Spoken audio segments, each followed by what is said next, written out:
Hi there, Sanbonani Molweni. Welcome to Fix Channel. If you're new here, please subscribe before the end of the video. If returning, thank you for love and support. I appreciate you. Izingane zesithembu kanye nothando nesithembu.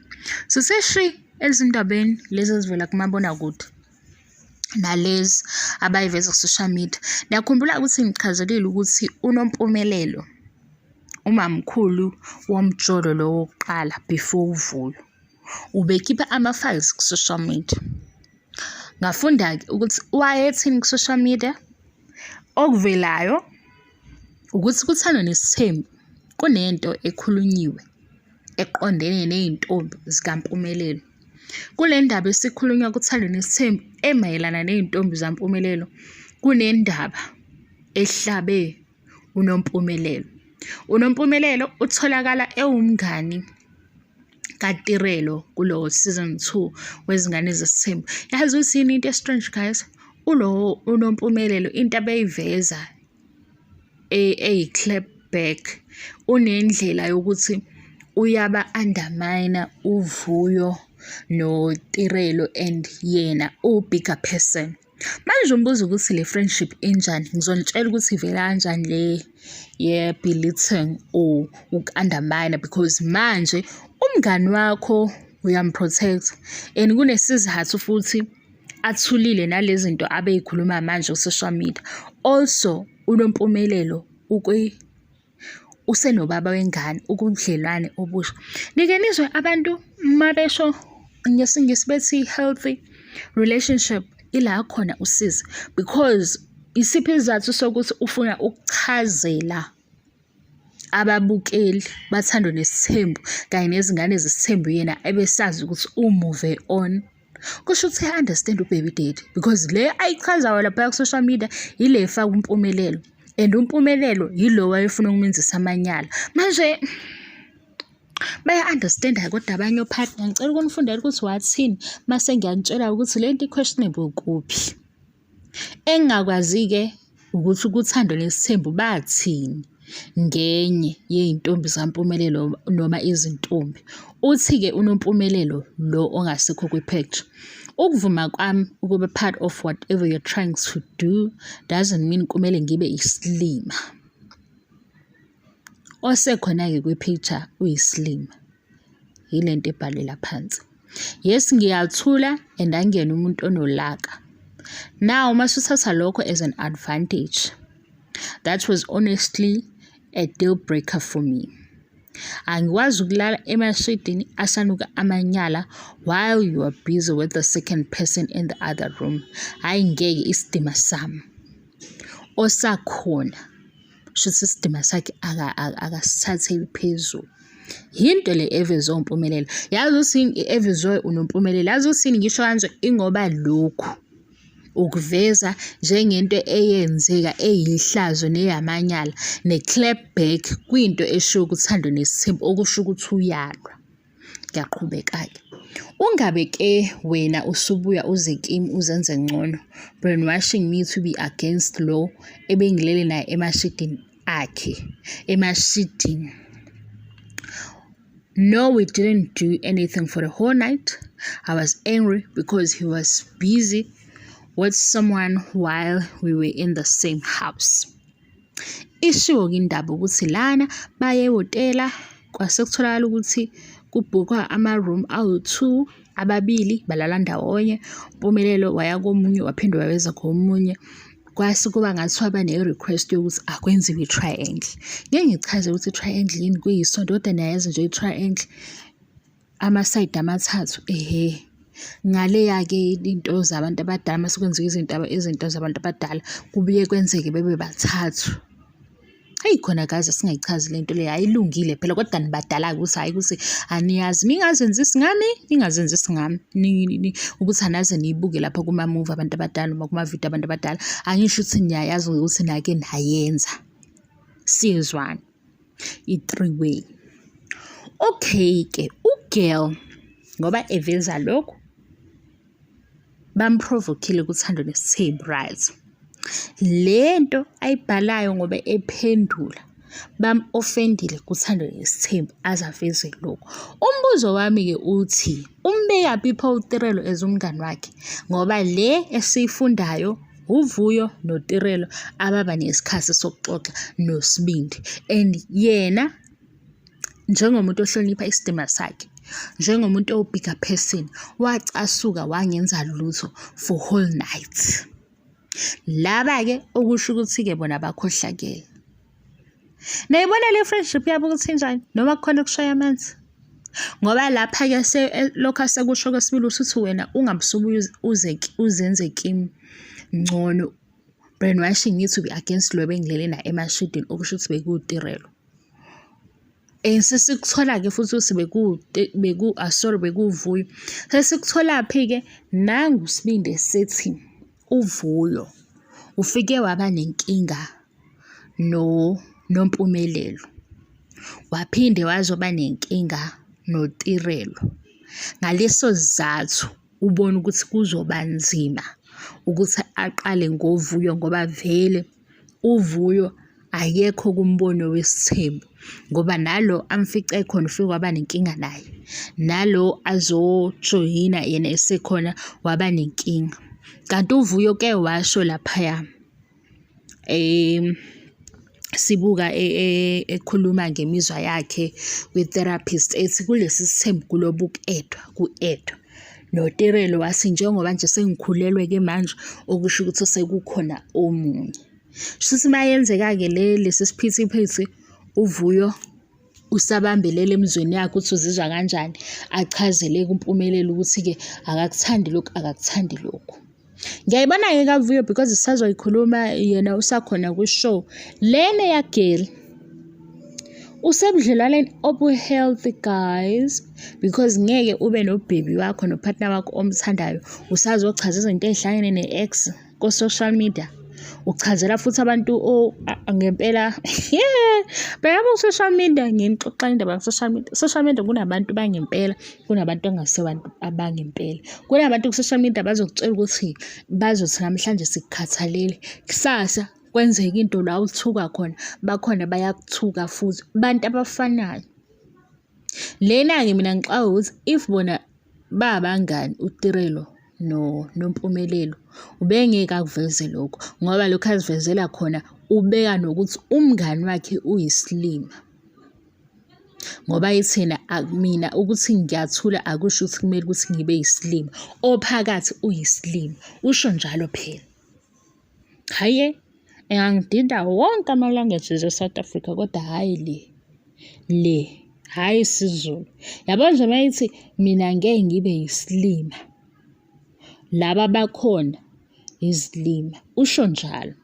Manje lokho ngoba-ke sethi yena ngeke aze abe yisilima, umngani wakhe usakhona, kusho ukuthi umngani wakhe uyisilima, noma yena akaphumanga kahle la, ngoba phela waphuma shuthi esafuna ukuba phakathi, ngoba ngempela kumayelana nani ukuthi uzozivezela izinto zabo abebey'fihlile ukuthi babezele. Thina bese singesazi ukuthi uMpumelelo wayefuna uku-explore.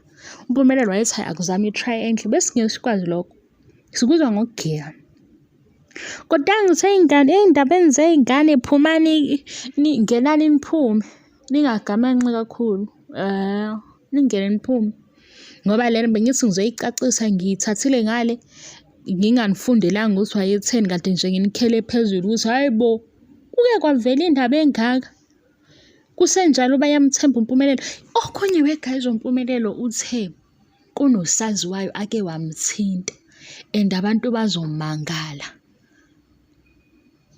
Nina nithi uMpumelelo right. Into eyisho kulo nyaka ukuthi abantu basazomangala makuvela ukuthi imuphi nje usaziwayo aseke yamthinta. Hayi le ngane. Iyo.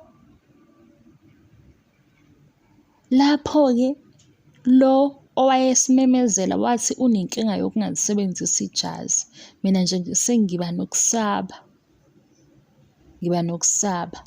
Kodwa uMpumelelo kulo nyaka ngiyanihlebela iy'ndaba zey'ngane. Wathi kunosaziwayo amthintile futhi-ke abantu bazomangala mayeveza ukuthi uthinte bani. Lo Mpumelelo njalo wakhe isithembu uthi uzama ukuphila impilo eqondile. Nalaba abakhona kuyabantu bakhe uyazivezela bona, kodwa futhi khona abanye afuna ukuba expose ukuze ayiveze yena ukuthi nje uyi-ghost yama-ghost. So mase sibona ukuthi ubalo saziwayo sizomvuma. Into ethi le. Hhayi-ke guys, ngiyivale le video la ngisazobuya khona engifuna ukudila nabo. Yabo makuthiwa ufune ube right uphinde udile nabantu khona-ke asebefike ngenye ingqondo la ku-comment section. Sengithi-ke kufanele ngibuye-ke nami ngizoyiveza ukuthi hayi bo, phela nami ngiyanalo ikhanda. Yabo nje umuntu mase ethi ikhanda lakithi kanjani, nami nginayo leyo nto. Ukuthi nje asikho isidingo sayo. Ngisuke ngiyixoxa nge-TV show. Ngicabanga ukuthi-ke kuzoba lula mase ngishilo ukuthi izingane zesithembu nothando nesithembu. Ngivele ngithole i-comment engahlangene nalento engiyikhulumayo ngingazi. Kodwa ngisazolungisa-ke ngoba igwegwe kumele sibuye siyiqondise. Futhi ngifuna ukwazi ukuthi bangaki abazizwa ngale ndlela efana naleya comment engiyitholile engayi-understand. Hawu. Nisho ukuthi guys unyaka wesithathu lo ngikhuluma ngama-TV shows. Ngisazophendula umbuzo ukuthi why ukhuluma ngoMayeni? Why uMayeni ngena? Ngingamthanda uMayeni abe yi-fave yami, ngimthanda uMacele abe yi-fave yami. Ngenza isibonelo nje kule video. uMacele noMakhumalo noMangwabi noSneh. Kodwa kwividiyo engikhuluma ngayo ngeke ngivele ngithi nje Sneh. Ngizosho ukuthi uSneh wenzeni kwi-TV show. uSneh nje uyi-fave yami lapha kaMsiliku. Kodwa kwividiyo engikufake kuyo igama laSneh kunento engithi uSneh uyenzile. uSneh ubekhuluma kanje. Angivele nje ngiphoste igama laSneh. Manje-ke ngizizwa ngiba nokumangala uma ngizothola i-comment ethi why uzohlezi ufaka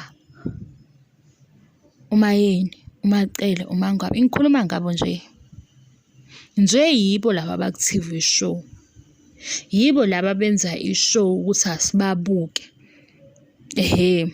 Yibo laba benza ibhizinisi kuMzansi Magic.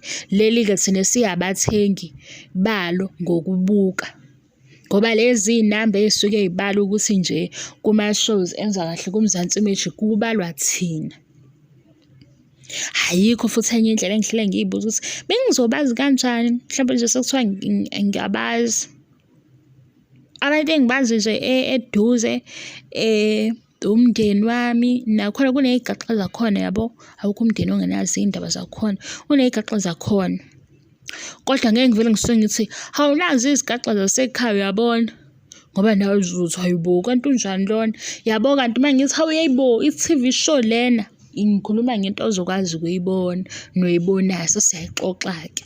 Sekufana nokuthi nje sifunda incwadi eyodwa, kodwa le ncwadi esiyifundayo ivela ngey'thombe kumabonakude. Ngoba nje uma ngase ngithi hawu ekhaya u-anti umazelaphi ngoba umazi. Yabona kulula kanjalo ukukhuluma nge-TV show. Sisihambe ngesikhathi ebemaningi amavidiyo-ke akhombisayo ukuthi-ke nayo i-TV show engikhuluma ngayo. Mhlampe-ke kube uthando kaSiyacela. Kube ne-comment ethi yini ndaba ufaka uthando? Uyizwile into engiyisho ngothando? Noma uzwile ukuthi ngithola uthando wenzeni? Angimfakanga.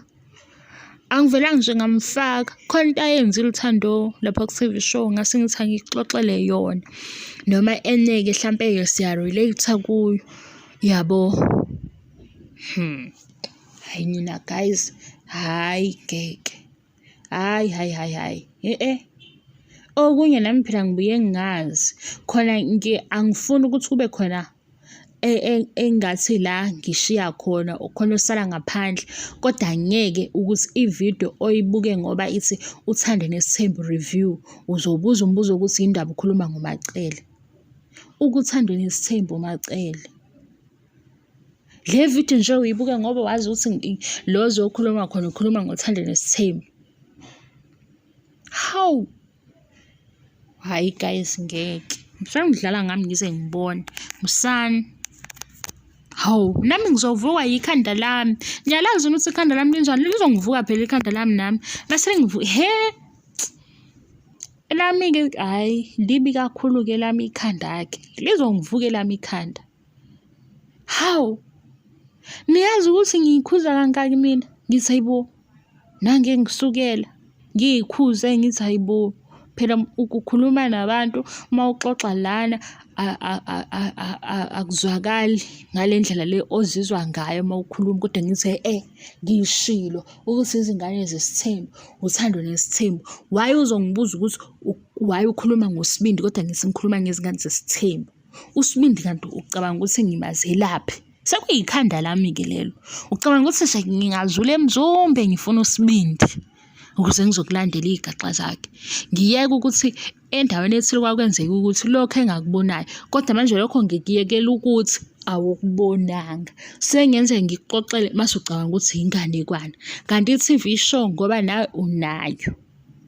Kulula kanjalo ngoba sonke siyibuka i-TV show. Hayibo ngithi hayibo uMangwabe kodwa indaba yakhe ithini?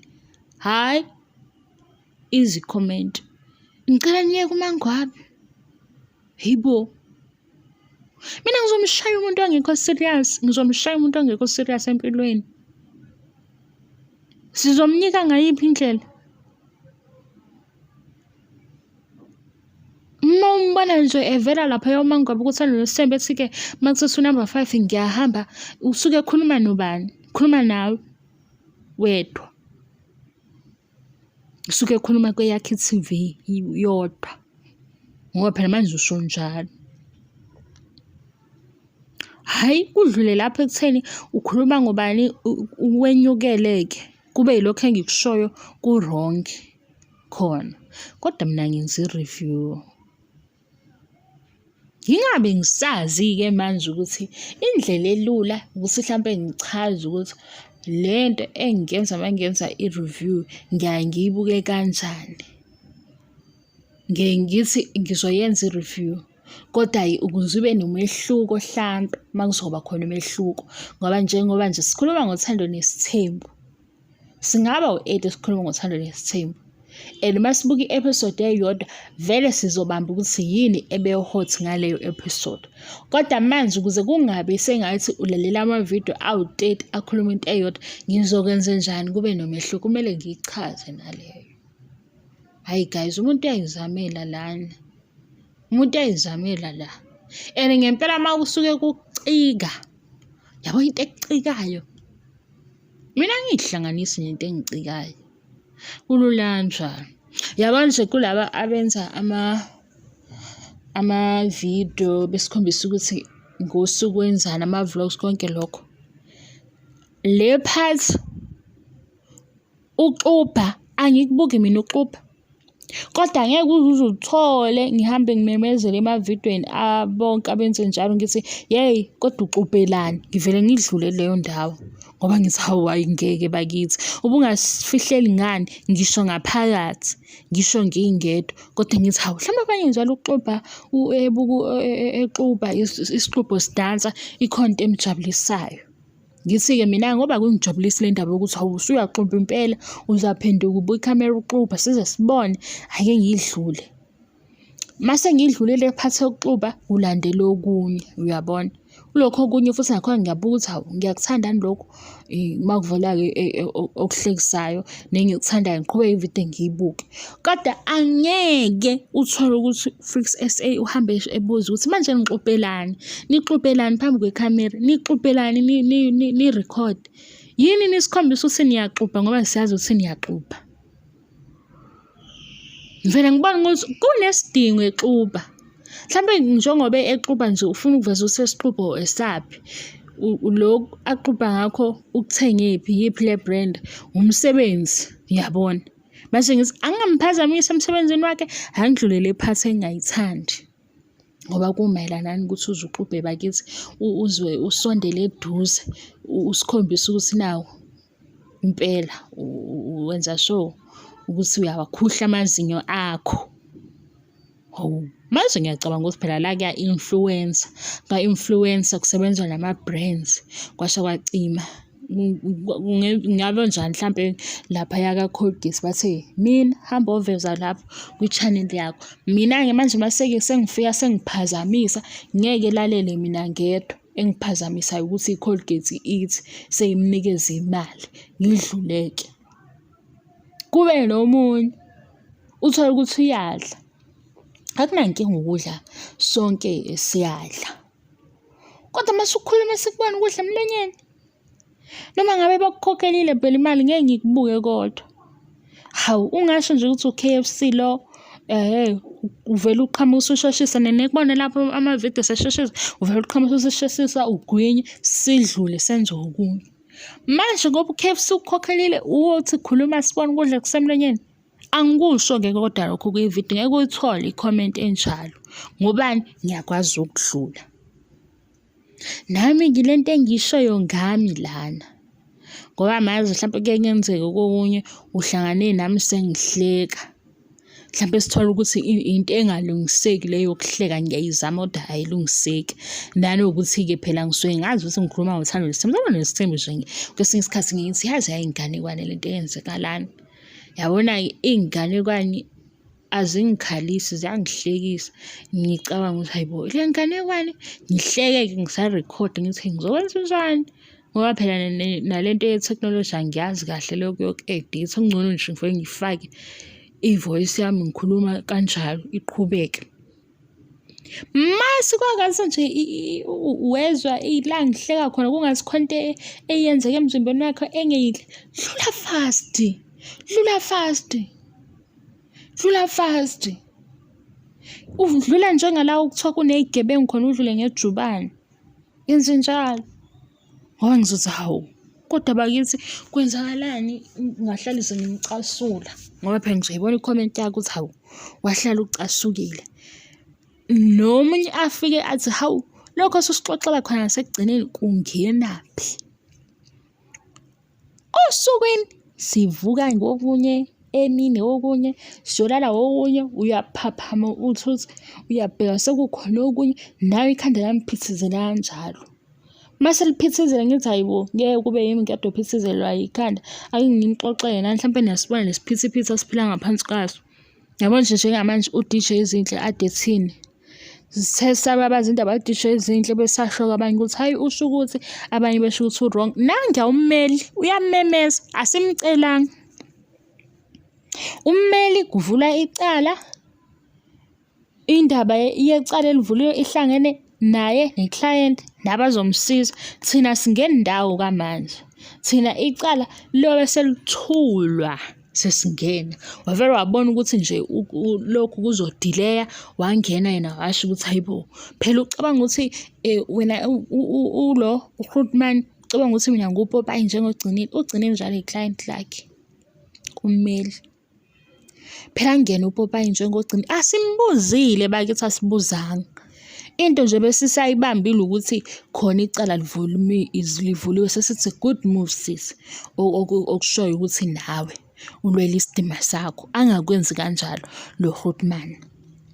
Ummeli-ke ubona ukuthi sonke-ke sinamathela ukuthi uGrootman uthini nogcinile uthini ngoba kubonakala ukuthi kulaphaya kuthiwe part 1 of 35 or 30 bani ukusho ukuthi ziningi ezayo. Ngicela unitshela ukuthi angiyibukanga ividiyo ningaze niqanise ngiyibukile ngoba ngazi ukuthi kuthiwe 1 of bani. Ngibone ngabade bepost besho ngathi nje angifune nokuyolunguza.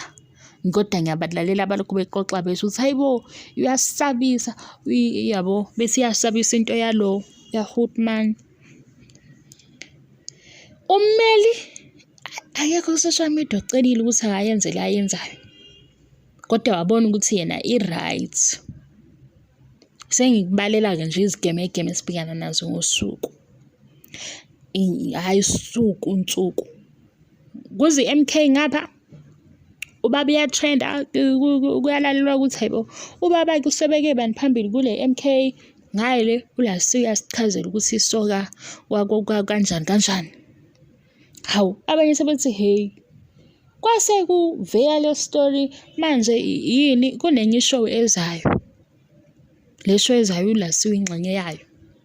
Kanti nobaba ngapha useveza ukuthi ubaba ngempela uwumqemane uyadansa ey'teji ngoba i-MK ngempela iyagcwala, i-MK iyagcwala. Manje nje sokuyisiphithiphithi ukuthi hawu, yishow le i-MK, yishow i-MK. Uzobuzwa imibuzo yini ngale kwishow ungaphenduli mase uthi ngaveza vele ku-social media, yabo? Kanti abanye ngapha bathi u-own isitori sakhe.